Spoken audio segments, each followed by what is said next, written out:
Hello guys, आइए आज की क्लास हम लोग करने वाले हैं किस पर? कैलकुलस पर। कैलकुलस मैथ का पोर्शन है, बट फिजिक्स में इन दोनों का डिफरेंशियल और इंटीग्रल कैलकुलस के पार्ट्स होते हैं, इनका बहुत ही ज़्यादा इंपॉर्टेंस है। जैसे मैं बात करूँ डेरिवेशंस के लिए, न्यूमेरिकल्स के लिए, इन दोनों के लिए, है ना। ये अगर नहीं आ रहा तो आप भूल जाइए कि आप फिजिक्स सही से पढ़ पाएंगे। काफ़ी ऐसी चीज़ें होंगी जहाँ पे आपको क्या होगी, प्रॉब्लम आएगी। जैसे मोशन इक्वेशन, अभी काइनेमेटिक्स का एक पार्ट है कि prove the motion equations. 3 equation होते हैं, तीनों को प्रूव करने के लिए हम लोग इन्हीं दोनों का हेल्प लेंगे। कैसे होता है वो हम लोग इसमें सीखेंगे। ठीक, क्यों यूज किया जाता है वो पहले जान लेते हैं। तो इंटीग्रल क्यों यूज किया जाता होगा?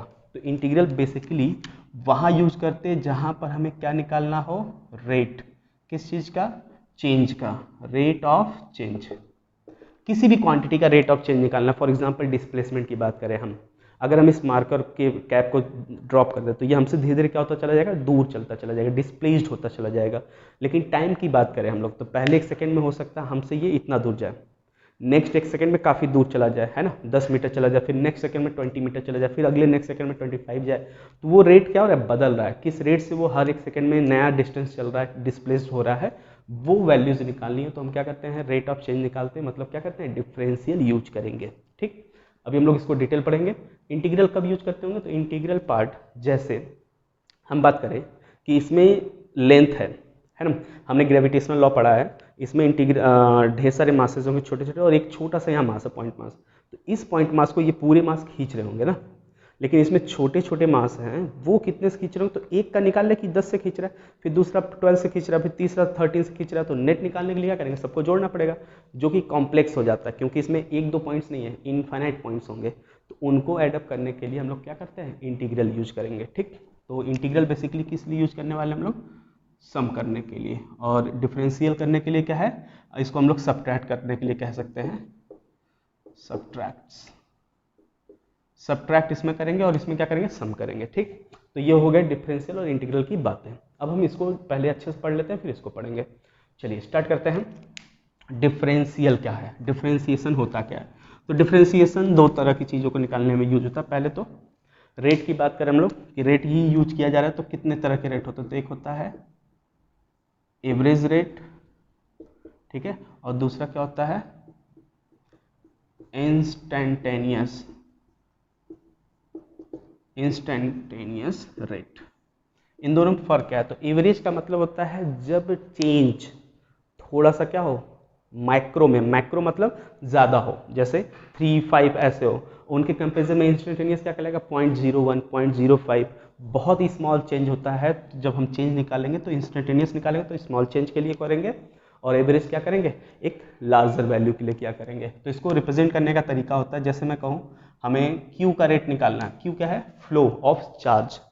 तो फ्लो ऑफ चार्ज निकालना है, तो रेट कैसे, मतलब कैसे निकालेंगे, डिफ्रेंशिएट करेंगे। तो तरीका होता है लिखने का इसको, डेल्टा ओवर किसके साथ चेंज हो रहा है, टाइम के साथ। तो इसको रीड क्या करते हैं हम लोग, इसको रीड करते हैं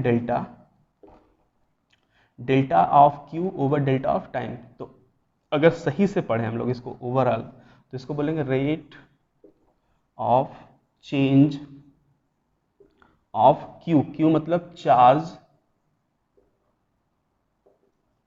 तो रेट का मतलब हो गया सिंपली कि टाइम के साथ चेंज होना। तो जब टाइम डेल्टा चेंज होता है, डेल्टा टी टाइम चेंज होता है, तो कितना चार्ज फ्लो हो जाता है वहाँ पे, डेल्टा क्यू।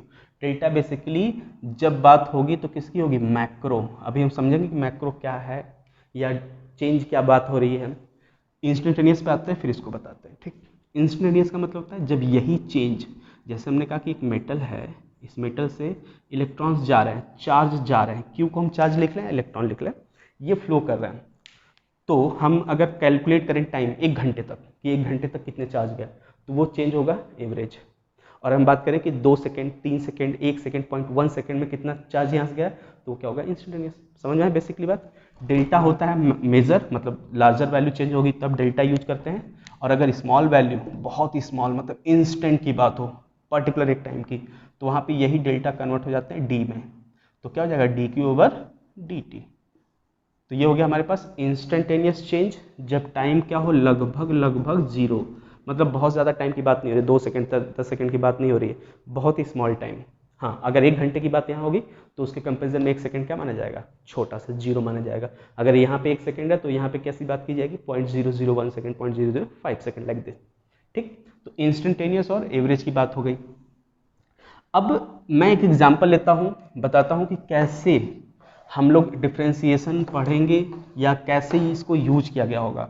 शुरुआत में जैसे हम बात करें कि हमारे पास सपोज कीजिए कि एक पोजीशन का वो दिया है, डिस्प्लेसमेंट का क्वेश्चन दिया है कि displacement x is equals to T square, where T is time and x is displacement.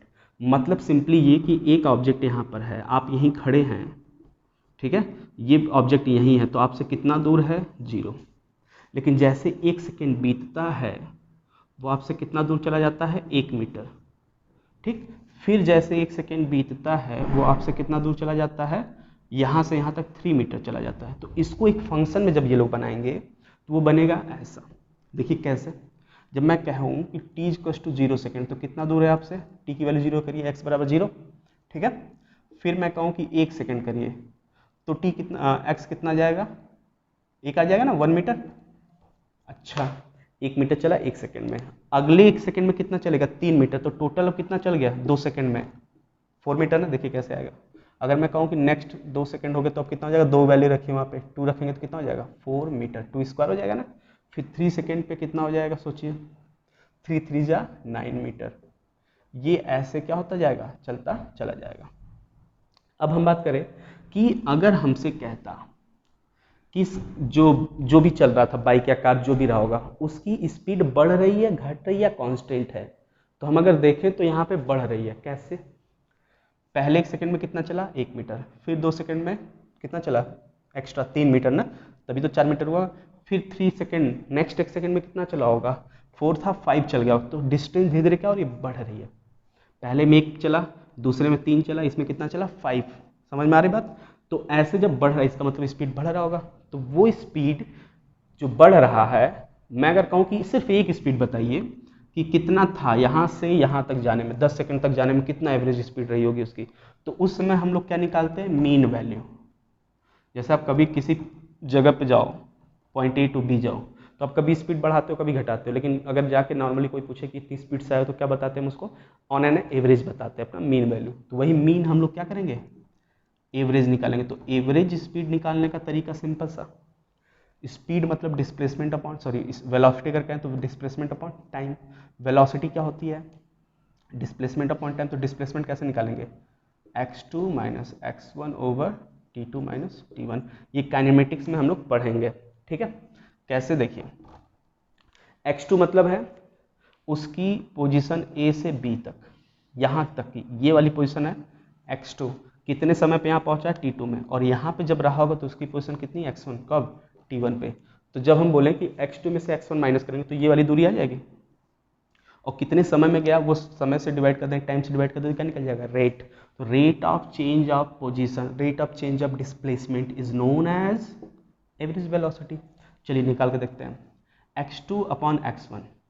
मैं एक क्वेश्चन बना लेता हूँ कि find out for this one. पहला, average speed between 2 second to 3 second, 2 second से लेकर 3 सेकेंड के बीच में कितनी एवरेज स्पीड रही होगी। तो 2 सेकेंड यहाँ, 3 सेकेंड यहाँ पे हो गया, तो इन्हीं के बीच में उसकी स्पीड बढ़ रही थी। तो लेकिन 2 से 3 के बीच में एक एवरेज बोला जाए कि शुरू में कम था, बाद में थोड़ा ज़्यादा हो गया, लेकिन एवरेज कितना रहा होगा, तो वो निकालने का तरीका इन्होंने क्या किया, एवरेज स्पीड बराबर क्या लिखा था हमने, x2 minus x1 by t2 minus t1।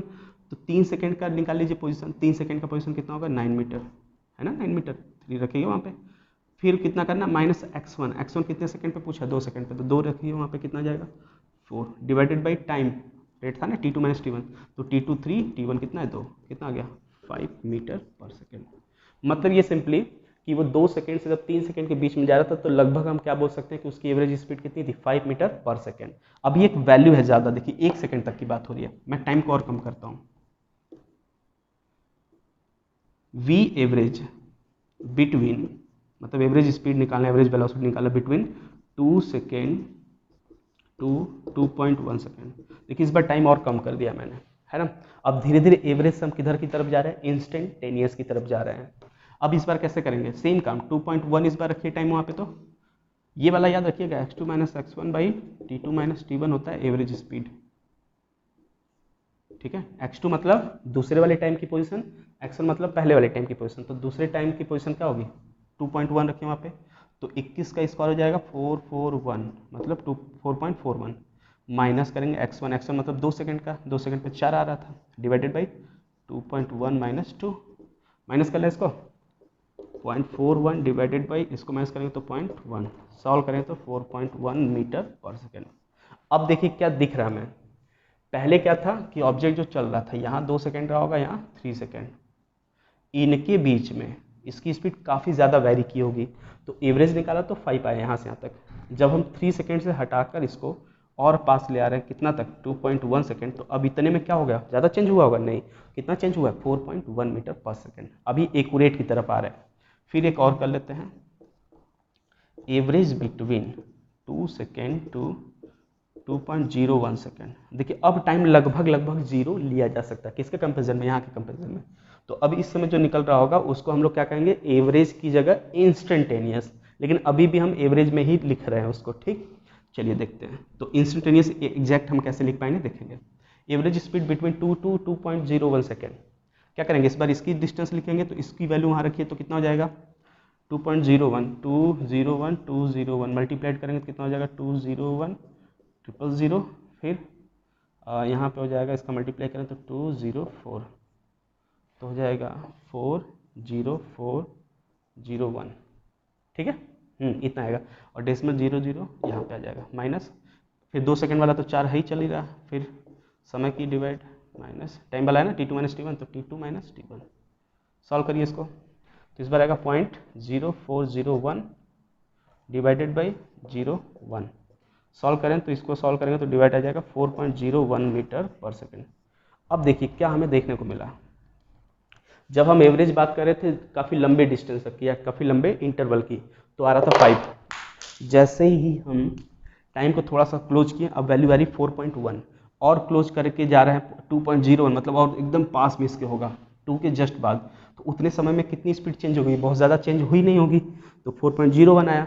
लेकिन अगर मैं कहता कि ये टाइम 0.000001 कर देता, तो ये लगभग कितना आ जाता 4 के आसपास आ जाता, मतलब एग्जैक्टली 2 सेकेंड की स्पीड एट 2 सेकेंड अप्रॉक्स कितना होगा 2 मीटर पर सेकेंड, और किसी पर्टिकुलर टाइम पे जो स्पीड आएगी वो कौन सी स्पीड कहलाएगी, इंस्टेंटेनियस। तो इतना सोचिए करना पड़ा, एवरेज करते हुए टाइम को छोटा करते करते हम कहाँ पहुँचे, इंस्टेंटेनियस पे। अगर इससे कोई शॉर्टकट मेथड होता कि ये 3-4 लाइन ना करना पड़े, तो हम क्या करेंगे, वो वाला यूज करेंगे, इसको क्यों करने जाएंगे, तो उसी के लिए डिफ्रेंसिएशन देखिए कितना आसानी से करते हैं, ठीक है। तो आते हैं अपने मेन पार्ट पर कि डिफ्रेंसिएशन करके एग्जैक्टली 4 कैसे आएगा और इतनी लंबी लाइन नहीं बनेगी।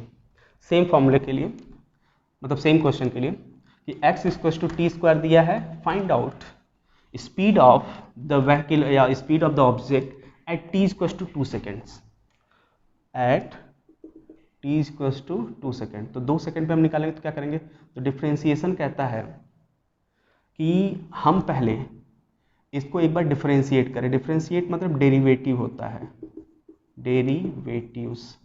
डेरिवेटिव्स का मतलब देखिए क्या होता है उसको हम समझ लेते हैं। स्मॉल चेंज लिखा था हमने, small change in x with respect to किसके साथ, टाइम के साथ, इसी को हम लोग कहते हैं, क्या लिखते हैं, differentiation of x with respect to time. Read करने का तरीका है, अगर dx/dt लिखा है तो ये ध्यान दीजिएगा ये अलग अलग नहीं होते, एक साथ होते हैं, ऐसा नहीं कि ऊपर के नीचे d को काट दिया हमने, ये साथ लिखे होते हैं। रीड क्या करते हैं, differentiation of x with respect to time, clear, या derivative of x with respect to time, derivatives भी बोल सकते हैं। तो इसके लिए फॉर्मूला कैसे अप्लाई करेंगे, कैसे सॉल्व करेंगे, तो उसके लिए फॉर्मूला देख लीजिए। यदि आपके पास कोई एक फंक्शन हो y equal to x to the power n, where n is any number, real number लिख लीजिए, रियल नंबर, ठीक। तो हम लिखें कि dy/dx, मतलब देखिए y का डिफरेंशिएशन करना है किसके रिस्पेक्ट में, x, और x होता है वेरिएबल, y भी वेरिएबल होता है, मतलब ये दोनों वेरिएबल हैं, लेकिन x होता है इंडिपेंडेंट वेरिएबल और y क्या होता है, डिपेंडेंट वेरिएबल होता है। ठीक, तो इसको अप्लाई कैसे करेंगे, तो इसका फॉर्मूला ये कहता है कि डिफरेंशिएशन का मतलब शुरू में क्या होता था, सब्ट्रैक्ट करना, तो ये आ जाएगा आगे पावर n, और x टू द पावर जो था उसमें से एक क्या हो जाएगा, सब्ट्रैक्ट हो जाएगा, बस फॉर्मूला हमारा कंप्लीट, यही है फॉर्मूला। अगर हम इसको इस पर अप्लाई करें तो क्या लिखेंगे, देखिए डिफरेंशिएशन ऑफ x की जगह यहाँ पे y है ना एक तरफ, सॉरी y की जगह क्या है, x है, तो differentiation of x with respect to कौन बदल रहा है, इस पर टाइम बदल रहा है t, तो dx अपॉन dt लिखेंगे, इक्वल्स टू इस पे अप्लाई कीजिए तो n की वैल्यू कितनी दिख रही है, x के पावर n t के पावर n टाइप का, तो पावर चला आता आगे तो t आ जाएगा, 2 आ जाएगा आगे, और पावर में से एक माइनस हो जाता है, कितना बचेगा 2t, तो ये dx ओवर dt आया। और आपको पता होगा चेंज इन डिस्प्लेसमेंट क्या होता है टाइम के साथ, वेलोसिटी, तो यही क्या हो गई वेलोसिटी, तो वेलोसिटी बराबर क्या हो गया 2 इंटू टी, कितने समय पूछा है 2 सेकेंड पे, तो 2 सेकेंड रख देंगे, तो velocity at 2 seconds will be 2 into 2 equals to 4 metre per second. देखिए एग्जैक्ट ये आया है, जो हम लोगों ने कैलकुलेट 3 बार किया तब भी एग्जैक्ट नहीं आ रहा था, थोड़ा सा वेरिएशन आ रहा था, हमने अप्रॉक्स लिया था, वो यहाँ पे एग्जैक्ट आ रहा है। तो डिफरेंशिएशन का मतलब यही होता है कि जब हमें चेंज निकालना हो और वो चेंज बहुत स्मॉल हो, चेंज हमने कहाँ लिया था उस बार 2 से पहले 3 तक लिया था, ज़्यादा था, फिर 2 से हमने लिया 2.01 तक लिया और छोटा किया, फिर 2.01 लिया, फिर और छोटा कर सकते थे हम लोग 2.001 कर सकते थे ना, ये काफ़ी छोटा करते जाएं तो एक एग्जैक्ट वैल्यू मिलेगा, लेकिन लंबा प्रोसेस है, लॉन्ग मेथड, उससे बचने के लिए हम लोग ने क्या किया, डिफरेंशिएशन किया और एग्जैक्ट वैल्यू आई, that's why we need differentiation.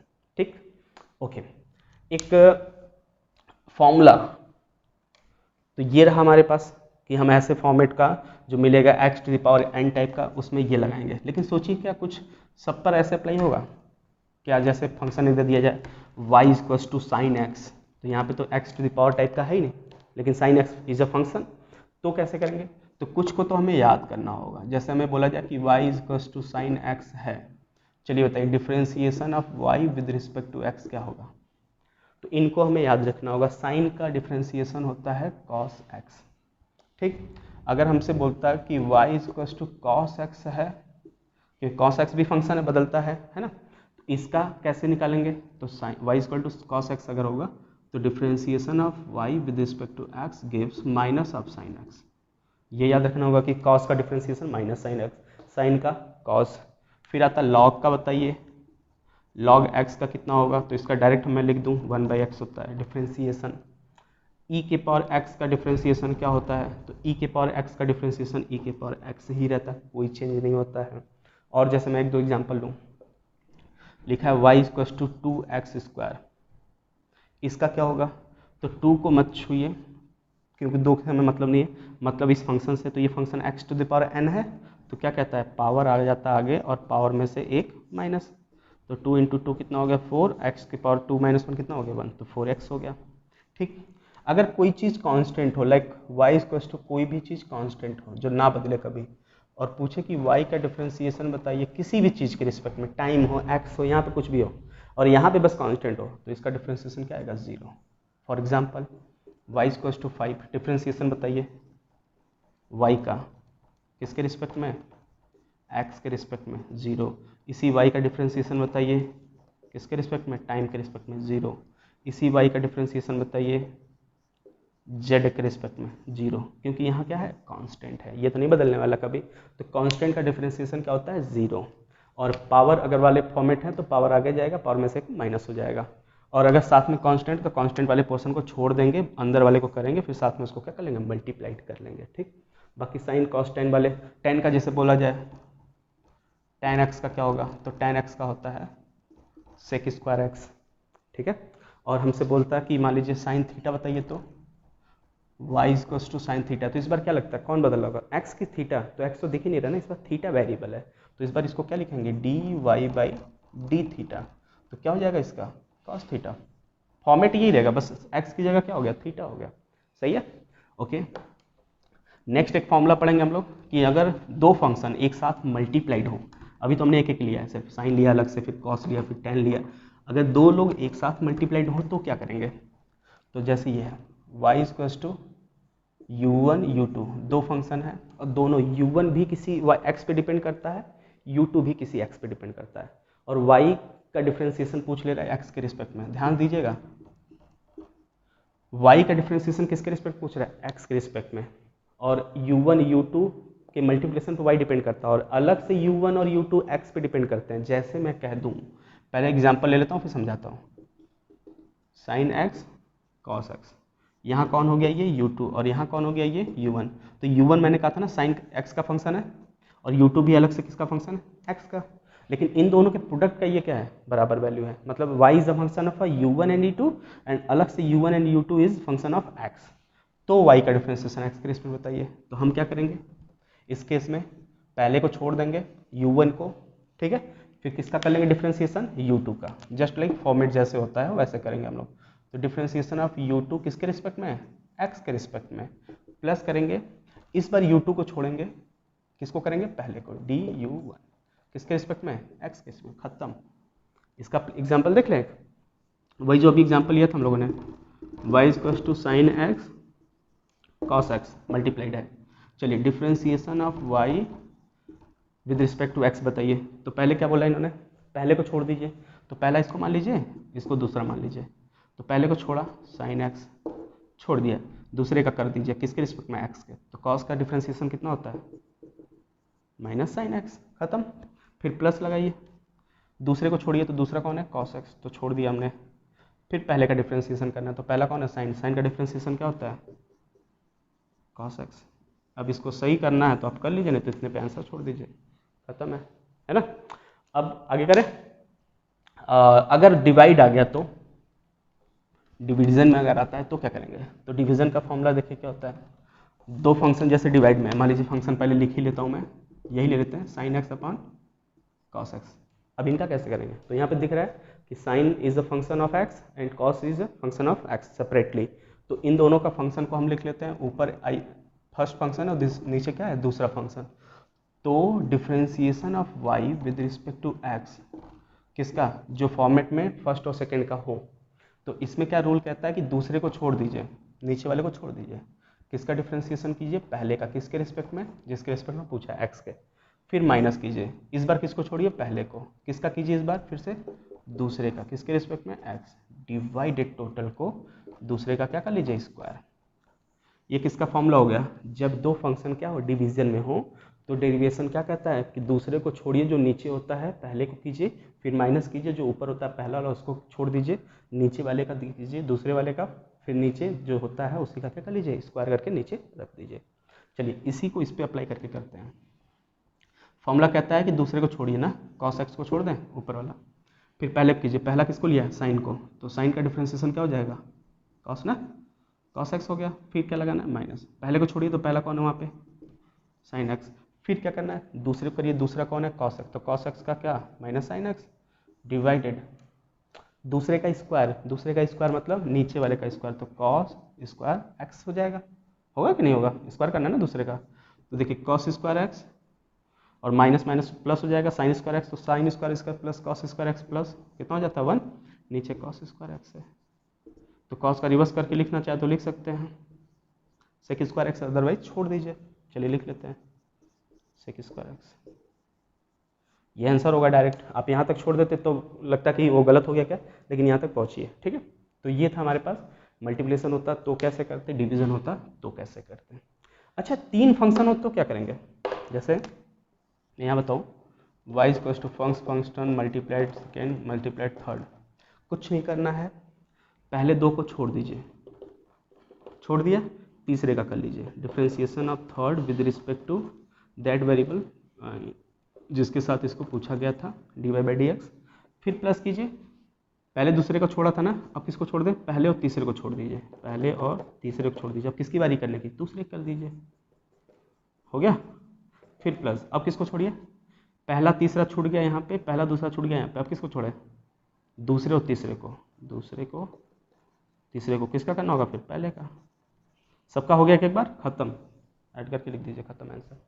अब इनके एग्जांपल्स जैसे होते हैं y इक्वल्स टू ई के power x log x sign x, तो इसको क्या करते हैं, पहले इन दोनों को छोड़ते हैं, इसका करते हैं, तो लिखते हैं ई के power x log x, sine का क्या कॉस एक्स, खत्म, प्लस करते, फिर इन दोनों को छोड़ते इसका लिखते, तो इसका तो वही होता है, तो लॉग एक्स साइन एक्स, ये भी हो जाता, प्लस फिर इन दोनों को छोड़ते इसका करते हैं, तो ई के पावर एक्स साइन एक्स और लॉग एक्स का कितना 1/x। समझ में आ गया? नहीं आया तो इसको देख लीजिए, हम डायरेक्ट लिख रहे हैं, पहले इन दोनों को छोड़ रहे हैं, तो ई के power x log x, sine का क्या हो जाएगा कॉस एक्स, ये पहला वाला पोर्शन हो गया, खत्म।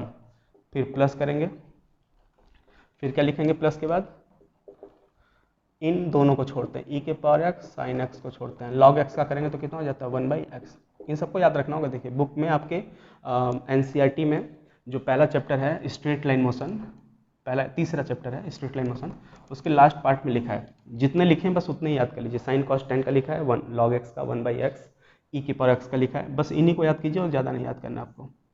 तो इनको छोड़ा, इनका किया प्लस, अब किसकी बारी है, इन दोनों को छोड़िए, लॉग एक्स साइन एक्स, किसको करना है इस बार ई के पावर एक्स, तो ई के पावर एक्स का तो यही होगा, खत्म, दैट इज आंसर, है ना।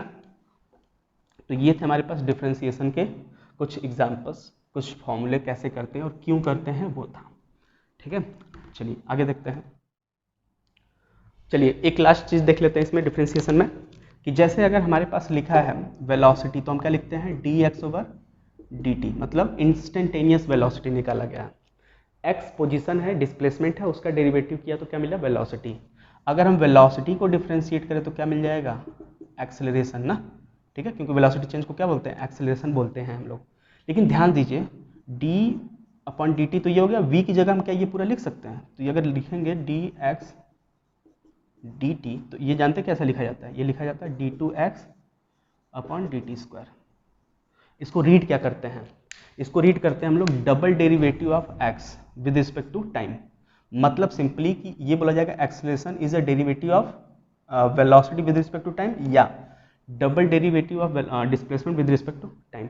तो डबल डेरिवेटिव ये होता है, अगर एक बार और कर दें तो ट्रिपल डेरिवेटिव हो जाएगा, ठीक। तो ये डेरिवेटिव पार्ट हो गया, फर्स्ट डेरिवेटिव, सेकंड डेरिवेटिव, और इसके आगे चलता जाएगा तो third derivative.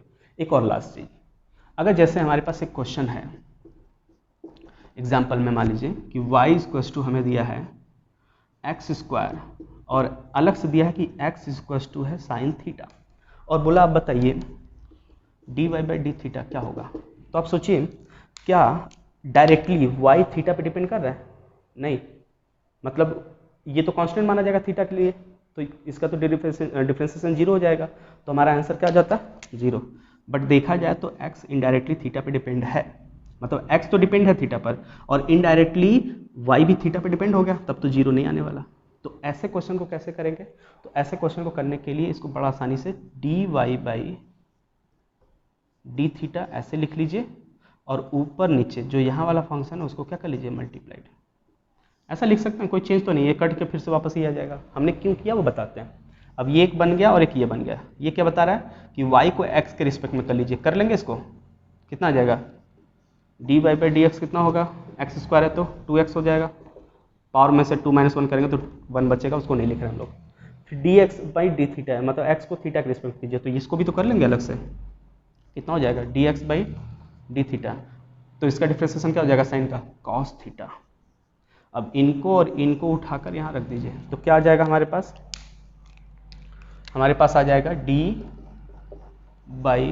Theta equals to, पहले इनकी वैल्यू 2x, फिर इनकी वैल्यू cos थीटा, और x की वैल्यू अलग से क्या है साइन थीटा, तो क्या हो जाएगा 2 sin थीटा cos थीटा। इसको चाहे तो आप लिख सकते हैं क्या है sin 2 थीटा लिख सकते हैं, नहीं तो छोड़ दीजिए। एक शॉर्टकट तरीका मैं बताऊँ, y इक्वल्स टू क्या लिखा है x² और x क्या है साइन थीटा, तो x की वैल्यू यहाँ से उठा के रखेंगे तो क्या हो जाएगा साइन थीटा का स्क्वायर। सिंपली इसको एक लाइन में कीजिए, पहले क्या कीजिए, इसको x के पावर n जैसा मान लीजिए, तो क्या कहता है पावर आगे आ जाएगा साइन थीटा, और पावर में से एक माइनस हो गया, खत्म हो गया। लेकिन अलग से सोचिए कि साइन भी एक तरह का फंक्शन है, तो अब साइन थीटा का करेंगे तो क्या हो जाएगा कॉस थीटा, बस हो गया 2 साइन थीटा पावर 1 हो जाएगा, और यहाँ पे कॉस थीटा। देखिए सेम आया आंसर। तो ऐसे क्वेश्चंस बड़े आसानी से कर लिए जाते हैं। एक लास्ट क्वेश्चन हम देख ले कि इसी तरीके का अगर मान लीजिए आता है y इक्वल्स टू लॉग ई के पावर x का, तो क्या करेंगे, तो इसका कैसे लिखेंगे, तो पहले करेंगे लॉग को पूरा एक फंक्शन मान के, तो लॉग का क्या होता है 1/x, तो x की जगह कौन है इस बार अंदर ई की पावर एक्स खत्म हो गया 1/x। फिर ई की पावर एक्स को भी एक फंक्शन मानकर करेंगे तो ई की पावर एक्स का क्या हो जाता है, ई की पावर एक्स, तो ये कट्टम पिट्टम होकर कितना बचेगा 1। अगर सिर्फ यहाँ एक्स स्क्वायर होता तो क्या करते, तो करते हम लोग ऐसे कि पहले लॉग का करते तो कितना हो जाता 1/log एक्स का क्या होता है 1/x, और एक्स की जगह भाई साहब कौन है एक्स स्क्वायर है। फिर किसका करते, इनका करते, तो एक्स स्क्वायर का कितना 2x, तो x ने x को मारा कितना हुआ 2/x। तो ऐसे शॉर्टकट में कर सकते हैं। अगर डबल फंक्शन है एक साथ, फंक्शन इन फंक्शन बोलते हैं इसको हम लोग, पहले log x का फंक्शन है फिर फंक्शन के अंदर x स्क्वायर का एक फंक्शन है, तो फंक्शन इन फंक्शन का क्या होता है, पहले पूरे का करिए फिर अंदर वाले का करिए सिंपली, या ये चेन मेथड कर लीजिए, सिंपल है। तो इतना ही रहेगा हमारा आज के लिए। नेक्स्ट टर्न पर हम लोग इंटीग्रेशन पढ़ेंगे और इंटीग्रेशन और डिफ्रेंसिएशन का कुछ न्यूमेरिकल्स करेंगे। ठीक, तो आज के लिए इतना ही, थैंक यू।